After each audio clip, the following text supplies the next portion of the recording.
갑은 을에게 1억 원을 빌려주었다. 을은 말한다. 돈을 못 갚으면 제 부동산을 넘겨드리겠습니다. 겉으로 보면 매매나 소유권이 전처럼 보인다. 하지만 실제 목적은 돈을 빌려주고 그 돈을 담보하기 위한 것이다. 이런 경우를 비전형 담보라고 한다. 저당권, 질권처럼 민법에 전형적으로 정해진 담보권이 있다. 하지만 현실에서는 소유권 이전, 가등기, 양도 등의 형식을 이용해 채권을 담보하는 경우도 많다. 대표적으로 가등기 담보, 양도 담보, 매도 담보가 있다. 핵심은 형식이 아니다. 겉으로는 소유권을 넘기는 것처럼 보여도 실질이 채권 담보라면 담보법리로 보아야 한다. 시험에서는 이렇게 정리하면 된다. 먼저 외형상 법률 관계를 본다. 그 다음 그 목적이 진짜 매매인지 채권 담보인지 구별한다. 정리하면 이렇다. 비전형 담보는 소유권 이전이나 가등기 같은 형식을 이용해 채권을 담보하는 구조다. 물권법에서 중요한 질문은 겉모습이 무엇인가가 아니라 실질이 채권 담보인가이다. 갑은 을에게 1억 원을 빌려주었다. 을은 자기 부동산에 대해 간명의로 가등기를 해주었다. 약정은 이렇다. 을이 돈을 갚지 못하면 갑이 본등기를 받아간다. 여기서 문제되는 것이 가등기 담보다. 가등기 담보는 채권을 담보하기 위해 부동산에 가등기를 해두는 구조다. 겉으로는 나중에 소유권이 전등기를 받기 위한 가등기처럼 보인다. 하지만 실질은 돈을 갚게 만들기 위한 담보다. 따라서 을이 돈을 못 갚는다고 해서 갑이 바로 부동산을 가져가는 것은 아니다. 가등기 담보 등에 관한 법률에 따라 청산 절차가 문제된다. 부동산 가치가 빚보다 크면 그 차액은 채무자에게 돌려줘야 한다. 시험에서는 이렇게 정리하면 된다. 먼저 가등기의 형식이 있는지 본다. 그 다음 그 목적이 매매 이야기인지 채권 담보인지 구별한다. 담보 목적이면 가등기 담보로 보고 청산 절차를 검토한다. 정리하면 이렇다. 가등기 담보는 가등기 형식을 이용해 채권을 담보하는 비전형 담보다. 물권법에서 중요한 질문은 가등기가 되어 있나가 아니라 그 가등기의 실질이 채권 담보인가이다. 갑은 을에게 1억 원을 빌려주었다. 을은 자기 부동산에 간명의의 가등기를 해주었다. 약정은 이랬다. 돈을 못 갚으면 갑이 본등기를 받는다. 그런데 을이 돈을 못 갚았다. 갑은 말한다. 이제 부동산은 제 것이니다. 바로 그렇게 되지는 않는다. 가등기 담보는 채권을 담보하기 위한 제도다. 그래서 채무자가 돈을 못 갚았다고 해서 채권자가 곧바로 부동산을 가져가면 안 된다. 먼저 청산 절차를 거쳐야 한다. 부동산의 가치가 얼마인지 평가하고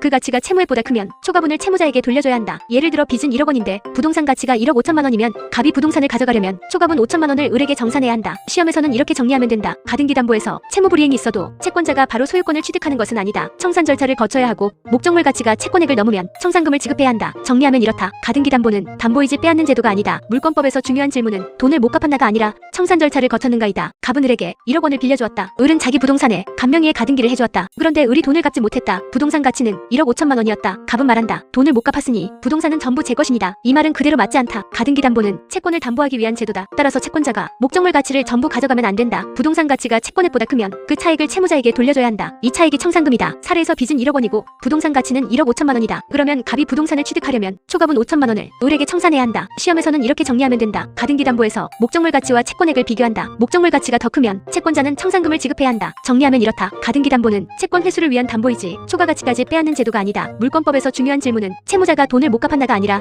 목적물 가치에서 채권액을 뺀 청산금을 정산해낸가이다. 갑은 을에게 1억 원을 빌려주었다. 을은 자기 부동산에 간명의의 가등기를 해주었다. 그런데 을이 돈을 갚지 못했다. 갑은 바로 본등기를 하려고 한다. 하지만 가등기 담보에서는 바로 본등기로 넘어가면 안 된다. 채권자는 먼저 담보권을 실행하겠다는 뜻과 청산금이 얼마인지 알려야 한다. 즉 부동산 가액이 얼마인지 채권액이 얼마인지 남는 금액이 있는지를 채무자에게 통지해야 한다. 그리고 일정한 청산기간이 지나야 본등기 문제가 생긴다. 이 절차는 채무자가 초과 가치를 빼앗기지 않도록 보호하기 위한 것이다. 시험에서는 이렇게 정리하면 된다. 가등기 담보에서 채무 불이행이 있어도 채권자가 바로 본등기를 받을 수는 없다. 실행 통지와 청산 절차를 거쳐야 한다. 정리하면 이렇다. 가등기 담보는 돈을 못 갚았다고 바로 부동산을 가져가는 구조가 아니라 통지와 청산을 거쳐 실행되는 담보다. 물권법에서 중요한 질문은 채무 불이행이 있었나가 아니라 가등기 담보 실행 통지와 청산 절차를 거쳤는가이다. 갑은 을에게 1억 원을 빌려주었다. 을은 자기 기계를 갑에게 넘기는 형식의 계약을 했다. 하지만 실제로는 을이 계속 그 기계를 사용하기로 했다. 약정은 이렇다. 을이 돈을 갚으면 기계 소유권은 다시 을에게 돌아간다. 여기서 문제되는 것이 양도담보다. 양도담보는 채권을 담보하기 위해 목적물의 소유권을 채권자에게 이전하는 형식을 취하는 담보다. 겉으로는 소유권이 완전히 넘어간 것처럼 보인다. 하지만 실질은 돈을 갚게 하기 위한 담보다. 따라서 갑이 기계를 완전히 자기 물건처럼 마음대로 처분할 수 있는지는 담보 목적에 따라 제한된다. 시험에서는 이렇게 정리하면 된다. 먼저 소유권 이전 형식이 있는지 본다. 그 다음 그 이전의 목적이 진짜 매매인지 채권 담보인지 구별한다. 담보 목적이면 양도담보로 본다. 정리하면 이렇다. 양도담보는 소유권 이전의 형식을 이용하지만 실질은 채권을 담보하는 제도다. 물권법에서 중요한 질문은 소유권이 넘어간다가 아니라 그 소유권 이전의 실질이 담보인가이다. 갑은 을에게 1억 원을 빌려주었다. 을은 자기 기계를 갑에게 양도담보로 제공했다. 또 다른 경우에는 을이 자기 부동산을 담보 목적으로 갑에게 넘기기도 한다. 이처럼 양도담보는 목적물이 꼭 하나로 정해져 있지 않다. 동산도 가능하고 부동산도 가능하다. 중요한 것은 겉으로 소유권이 이전된 것처럼 보이지만 실질은 채권 담보라는 점이다. 동산 양도담보라면 기계, 자동차, 재고품 같은 것이 문제된다. 부동산 양도담보라면 부동산 소유권이 전등기의 형식을 취하지만 실질은 돈을 갚게 하기 위한 담보다. 시험에서는 이렇게 정리하면 된다. 먼저 목적물이 동산인지 부동산인지 본다. 그 다음 소유권 이전의 목적이 진짜 처분인지 채권 담보인지 본다. 정리하면 이렇다. 양도담보는 소유권 이전 형식을 이용해 동산이나 부동산을 담보로 제공하는 제도다. 물권법에서 중요한 질문은 무엇을 넘겼나가 아니라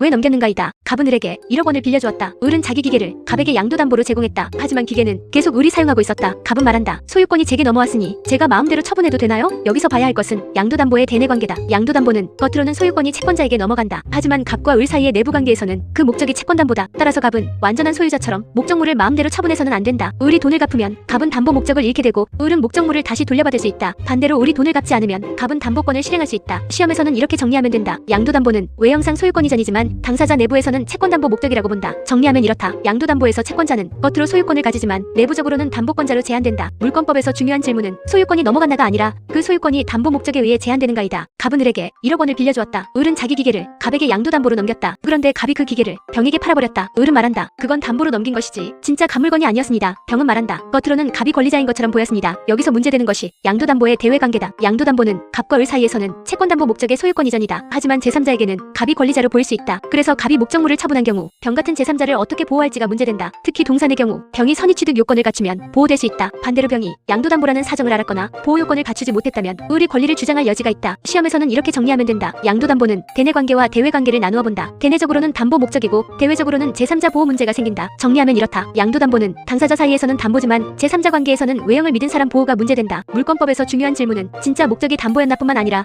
그 외형을 믿은 제3자를 보호할 수 있는가이다. 갑은 을에게 1억 원을 빌려주었다. 을은 자기 기계를 갑에게 양도담보로 제공했다. 그런데 을이 돈을 갚지 못했다. 갑은 말한다. 소유권이 제게 있으니 기계는 그냥 제 것입니다. 바로 그렇게 보면 안 된다. 양도담보는 겉으로는 소유권 이전이지만 실질은 채권담보다. 따라서 채무자가 돈을 못 갚으면 채권자는 담보권을 실행할 수 있다. 하지만 목적물 가치가 채권액보다 크다면 초과 가치는 채무자에게 정산해야 한다. 예를 들어 빚은 1억 원인데 기계 가치가 1억 3천만 원이라면 초과분 3천만 원은 을에게 돌려주는 문제가 생긴다. 시험에서는 이렇게 정리하면 된다. 양도담보는 채무 불이행 시 실행할 수 있지만 청산 없이 목적물을 전부 가져가는 것은 제한된다. 정리하면 이렇다. 양도담보는 소유권 이전처럼 보여도 실질은 담보이므로 정산이 필요하다. 물권법에서 중요한 질문은 돈을 못 갚았나가 아니라 담보 목적물의 가치와 채권액을 정산했는가이다. 갑은 을에게 1억 원을 빌려주었다. 을은 자기 기계를 갑에게 양도담보로 제공했다. 그 후 을이 1억 원을 모두 갚았다. 을은 말한다. 이제 빚을 갚았으니 기계는 다시 제 것이 되어야 하지 않나요? 맞다. 양도담보는 채권을 담보하기 위한 제도다. 따라서 피담보 채권이 변제로 소멸하면 양도담보도 더 이상 유지될 이유가 없다. 겉으로는 갑에게 소유권이 넘어간 것처럼 보였더라도 그 실질은 담보였기 때문이다. 그러므로 우리 채무를 모두 갚으면 갑은 담보 목적물을 반환하거나 필요한 이전 절차를 해줘야 한다. 시험에서는 이렇게 정리하면 된다. 양도담보는 피담보 채권이 존재해야 유지된다. 채무가 변제로 소멸하면 담보 목적도 사라지고 채무자는 목적물 반환이나 권리 회복을 구할 수 있다. 정리하면 이렇다. 양도담보는 빚을 담보하기 위한 것이므로 빚이 없어지면 담보도 끝난다. 물권법에서 중요한 질문은 소유권이 넘어간 형식이 있나가 아니라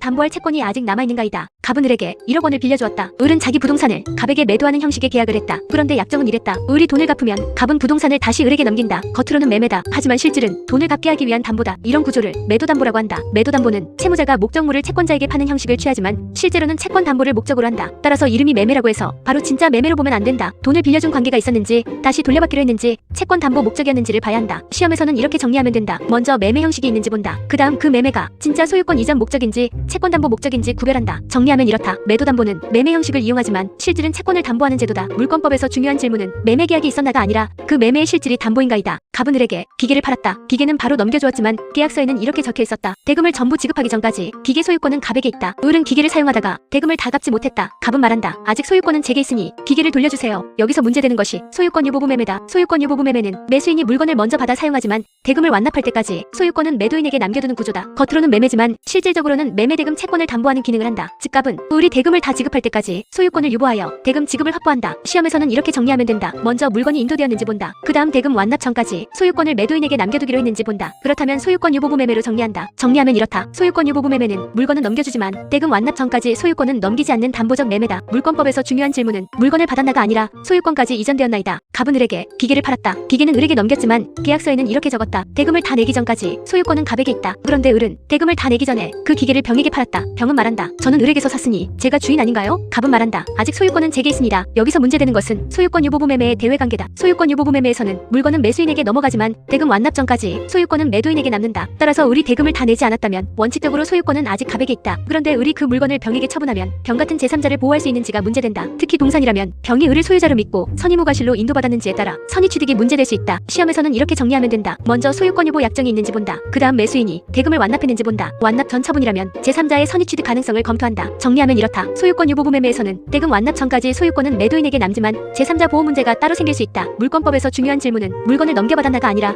대금 완납 전 처분에서 제3자가 보호될 수 있는가이다. 갑은을에게 기계를 팔았다. 기계는 먼저 넘겼지만 계약서에는 이렇게 적었다. 대금을 전부 지급하기 전까지 소유권은 갑에게 있다. 그 후 을이 대금을 모두 지급했다. 을은 말한다. 이제 소유권은 제게 넘어온 것 아닌가요? 맞다. 소유권 유보부 매매는 대금 지급을 담보하기 위해 매도인이 소유권을 잠시 남겨두는 구조다. 따라서 매수인이 대금을 전부 지급하면 소유권 유보의 목적은 사라진다. 이때 매수인은 목적물의 소유권을 취득한다.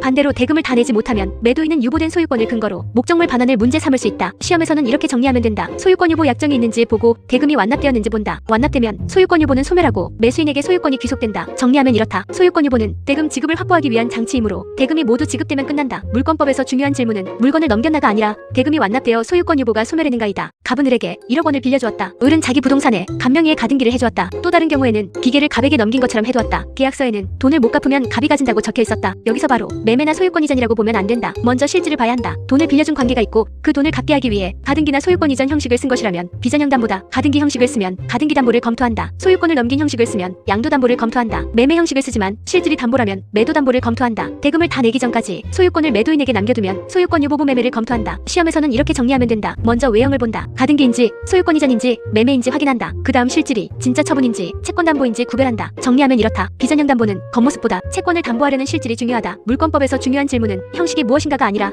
그 형식이 채권 담보를 위한 것인가이다.